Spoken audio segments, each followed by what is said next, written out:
Hello. So on the way back down from Cape York on the bike, you get thinking about different things. And one thing I was thinking about was I need to get more use out of my van. Now, when I say that is I drive this daily, so it gets used. But what I mean is use with the motorbike. I'll show you what I mean in a second. So I've had this van for about 5 years. Over that time, I've done a few little things to it just to make it a bit easier instead of being a fully commercial vehicle, just for use to get my photography gear in and out. And it's got a little bed in the back so I can sleep in it if I'm doing an overnight trip somewhere. It all works out all good. But what I was thinking is I want to get more use out of this with the motorbike. So mechanically wise, this van is completely stock. I've got a little nudge bar on it, some spotties. I put in a bed in the back. I've got rid of this middle wall in here and put two separate individual Recaros in instead of the bench seat, just to make it a bit more comfortable. Oh, and I've put a bench seat in the back that's fully engineered as well. So no matter what vehicle that you have, there comes a time where you need to change the tyres. Now these are the original tyres that are on this vehicle, which I'll just bring them up now. So these tyres are Continental Contivan Contact 100s in a 235 65/16 size. The original for the car, I've rotated them a couple of times, but they're just about to clock over 94,000 Ks. It is time to change the tyres. So if you want a review on these tyres, I'll give you one right now. If you like driving forklifts, these tyres are for you. These are the hardest tyres you'll ever come across. There's no give in these tyres whatsoever.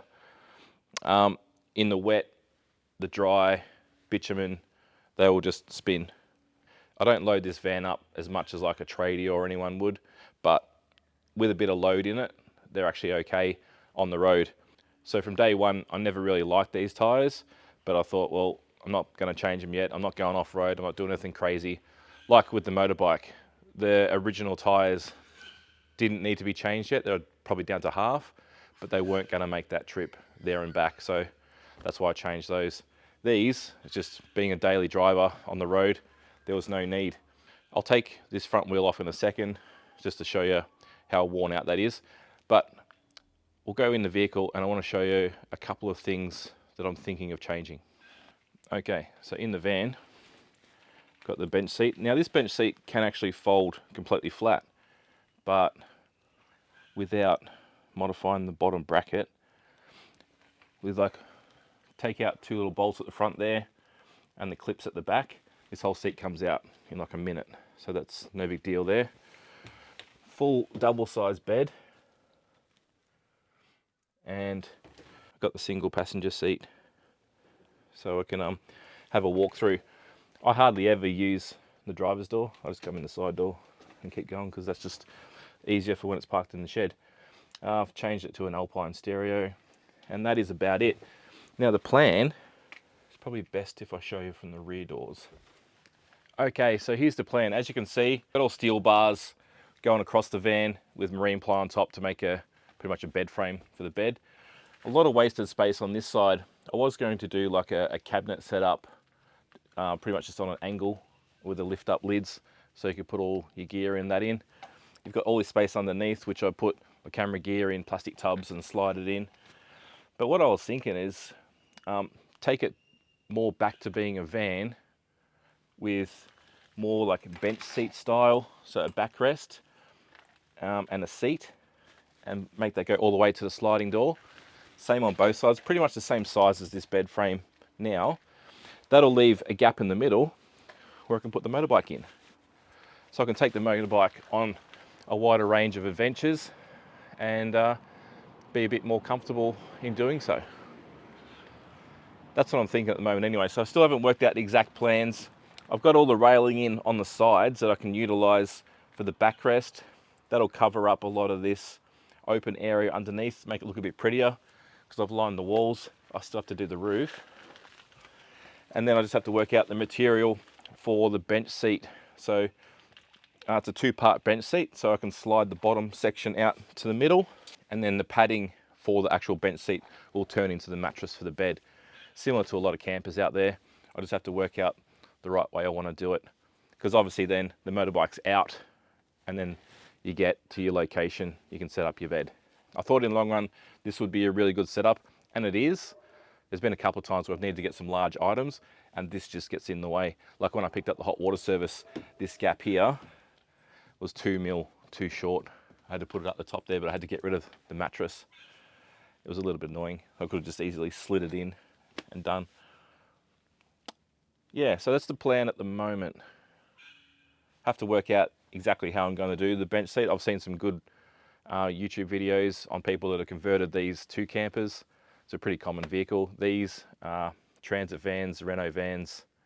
In America, you got the Dodge Ram series as well, which yeah, they all turn to good campers. This is just a medium wheelbase with the lower roof. I didn't want the high roof because I'm not planning on having this as a camper majority of the time. It's my daily driver. But I'm mainly thinking of getting rid of the bed, putting in bench seats to turn into a bed when needed, rather than having more of a permanent bed setup. That's the thought at the moment, and that's to add to the list. But the first modification we have to do, because these tyres have done, I think 93,400 Ks they've done. I just looked up on the odometer. So 93,400 Ks. And the spare is underneath the vehicle here. I have ordered 5. The tyres I've ordered are the Maxxis AT 811s. So the largest size people claim you can fit on these 2-wheel drive Sprinters in the BF Goodrich range, the all-terrains, are 245 75 16s.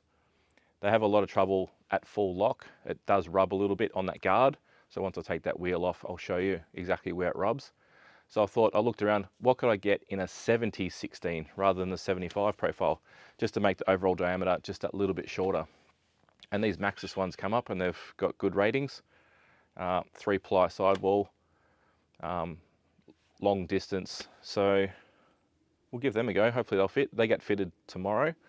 The only thing I'm not sure of is if the spare will still fit in its cradle underneath.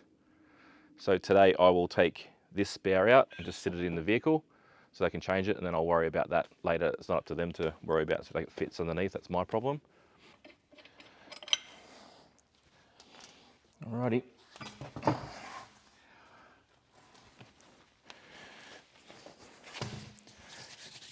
Here we go. So it's probably,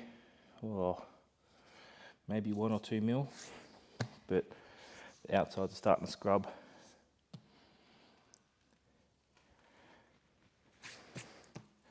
$94,000 Ks, but oh, it's so heavy. What are my brakes like? Oh, I still got brake pads. So this section around here, this plastic, and on this arm here is where it seems to rub with the bigger tyres. So I just have to wait and see if it's going to rub or not, or have to cut any of this plastic. I don't want to. The only other option you got besides cutting stuff is to lift the vehicle. Yeah. Just going to fix this little plastic guard up. It's just come off.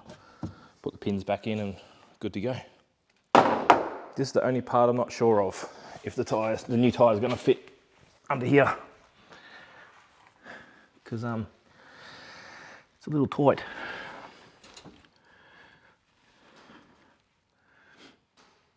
And I still have a lot more to undo.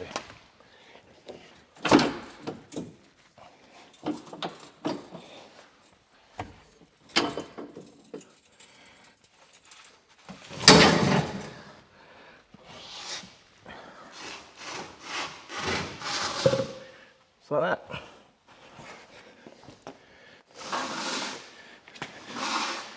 That tyre is filthy and it feels flat. All right,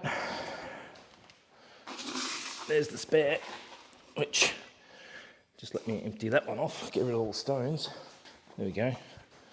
But as you can see there, a lot different in the tread. These tyres have done a few thousand Ks. So, I don't know, good 10 mil of tread,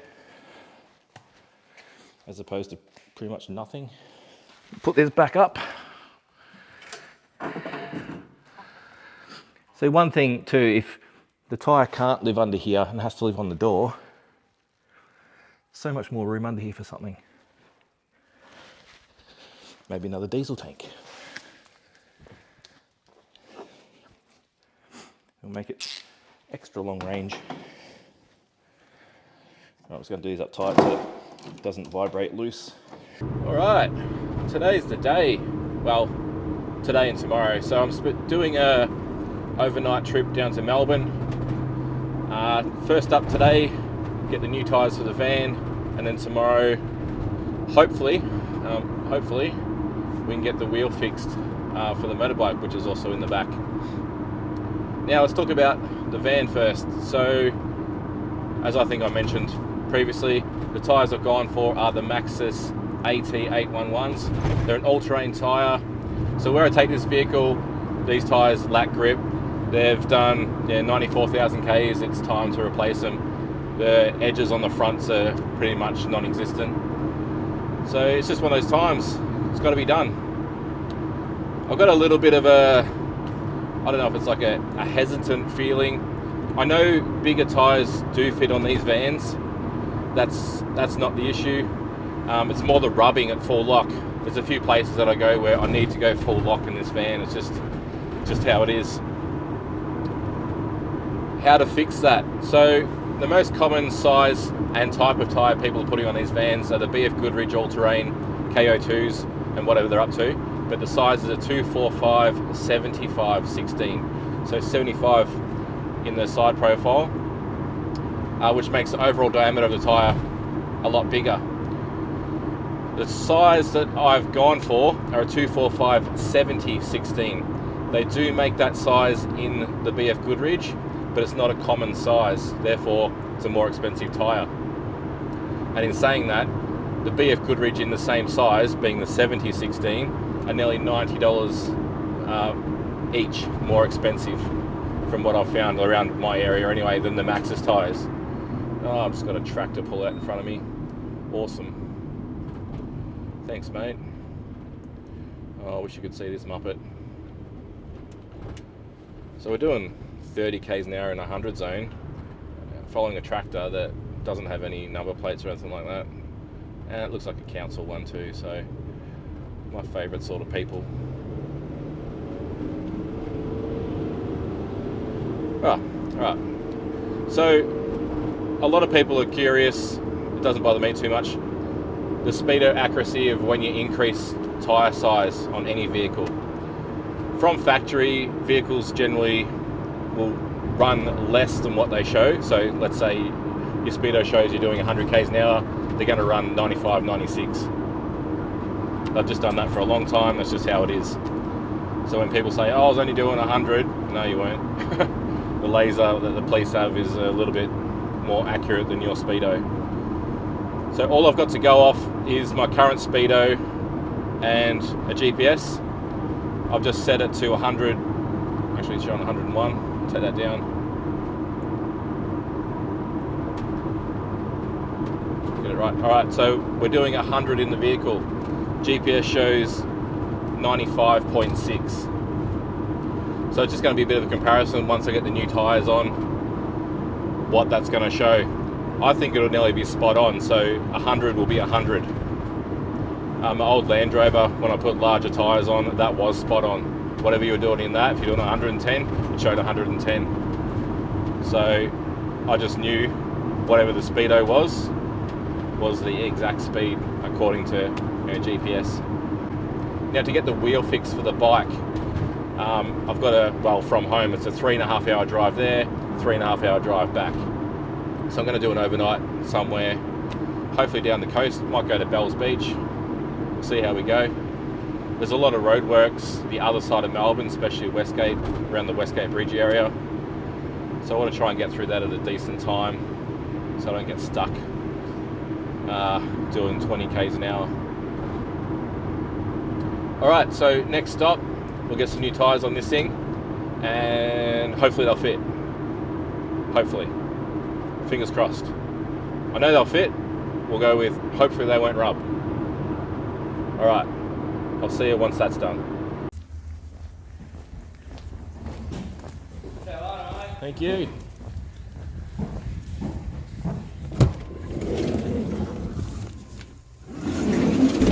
Okay, first impressions.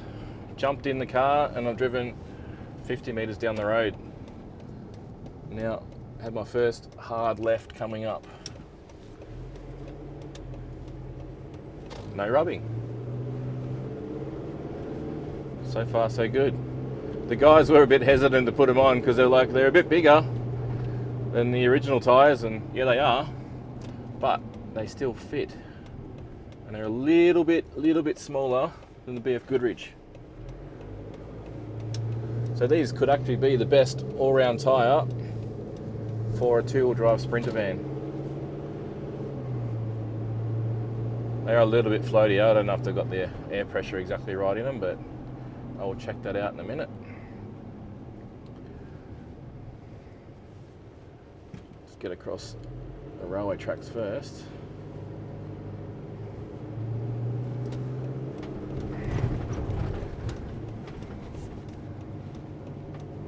So far so good.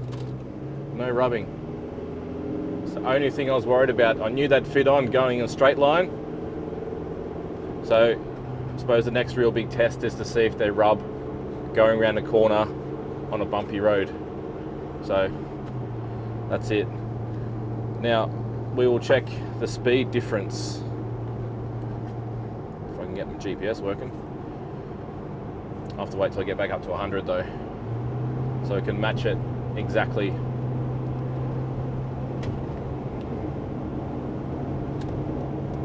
So back on the highway now.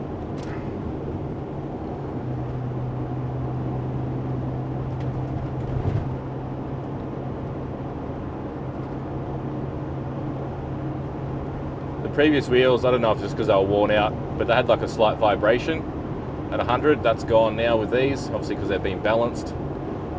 All right, we are at 100 on the highway, and GPS is saying 101. So we've got to be a bit careful now. So we're reading a little bit higher on GPS. Sorry, the speedo on the vehicle is reading a little bit lower than the actual rotation speed. Just something to be mindful of now.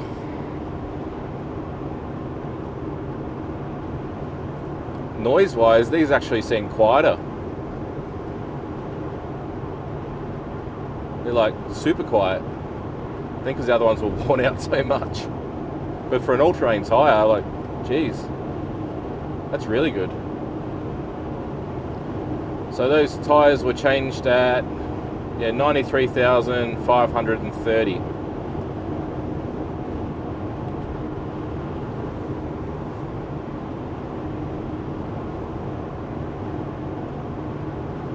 Okay, so GPS is reading 1k higher.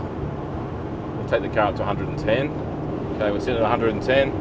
GPS is reading 111.6. 112. 100, yeah, so I'll go with 112. So just peg it back a little bit. All right, so that is one stressful thing for today done. I wouldn't say it's stressful, it was more of a not sure if they're going to rub. I still don't know if they're going to, we'll have to test it out going full lock around the roundabout, both ways.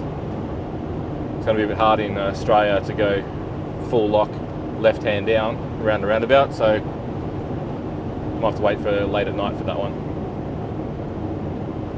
Now we'll just find a really sharp left hand corner, which I did one back there, but it was slow speed. And it was definitely full lock. Once I have to pull into a car park or something like that, I'm sure with 1,000 people watching, I'm sure that's when it's going to rub. The most embarrassing time for everybody. You know, backing a caravan, everyone's watching. Or when you know your car's going to do something like cough, splutter, everyone's going to be watching. What's the time now? It's nearly lunchtime.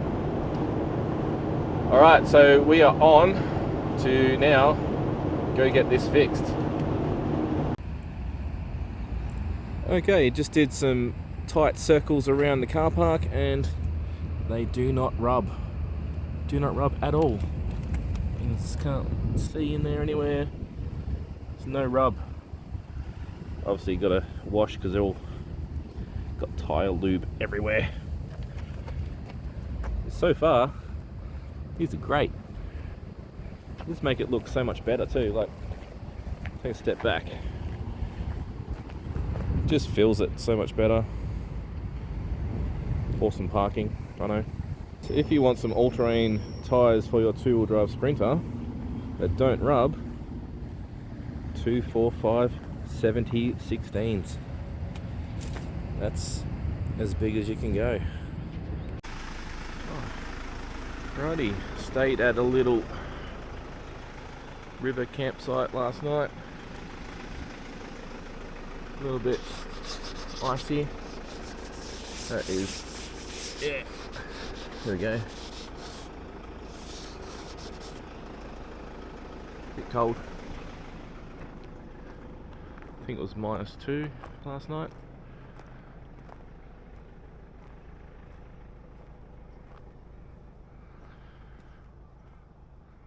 Doing the steam coming off the river.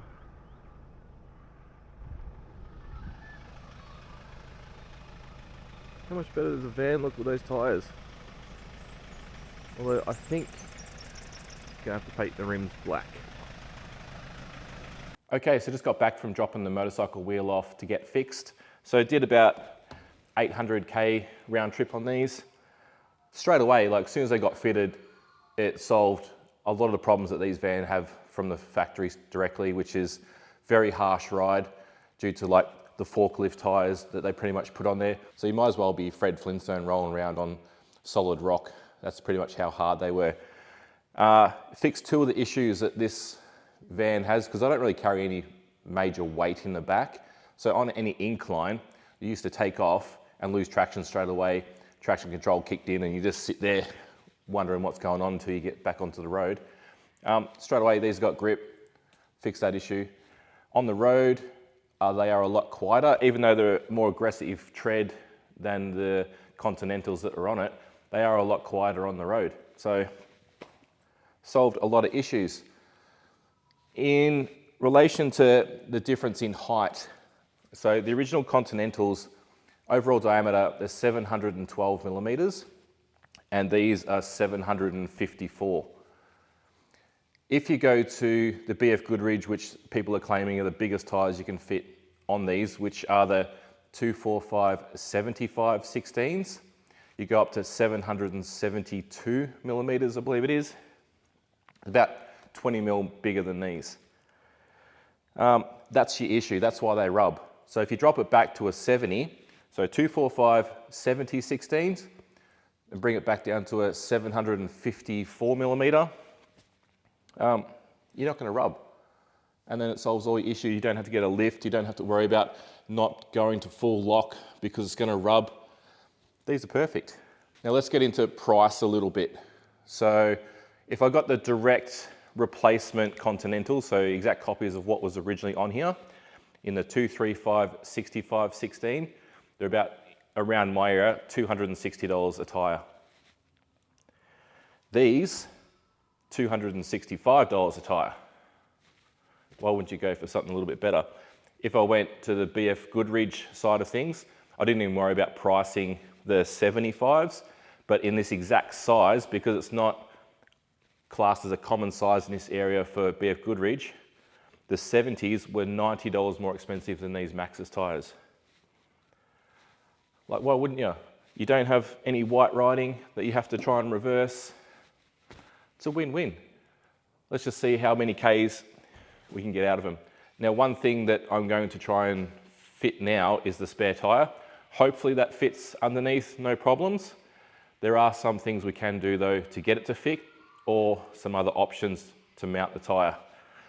So let's see if it's going to fit underneath the vehicle.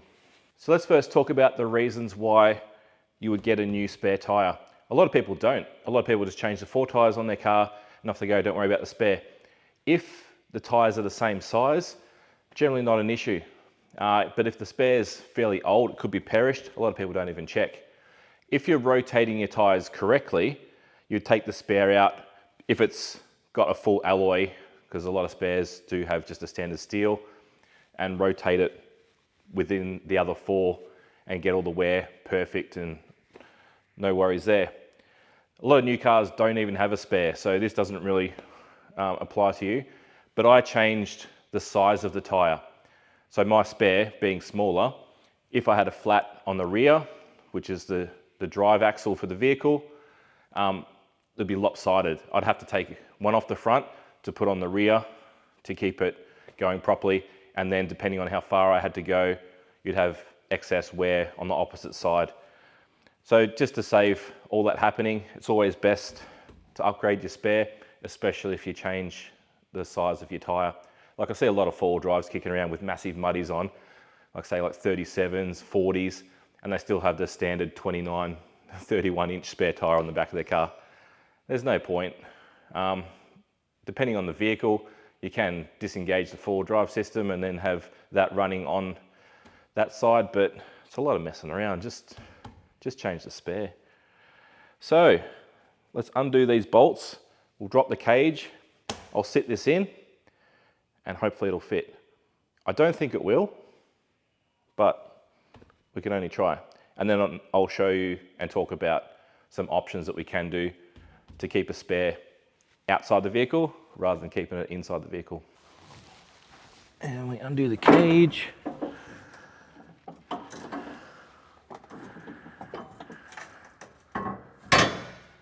All right, let's try and slide this in.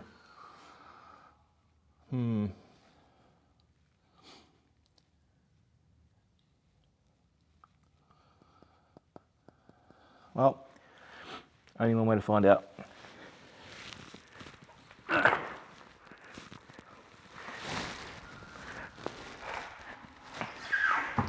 Ow.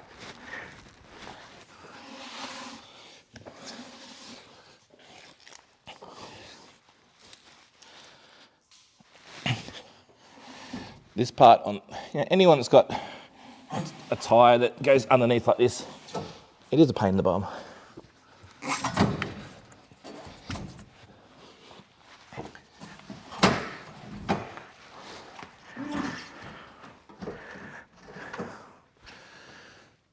Okie doke. So straight away, it's not sitting in the cradle properly. Well, it might be okay.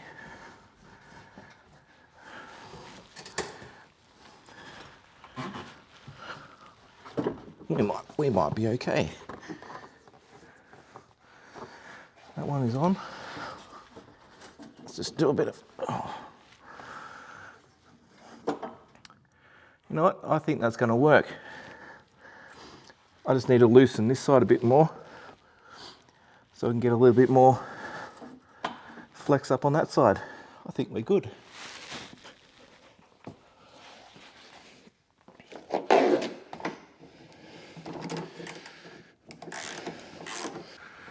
Okay. A little bit more.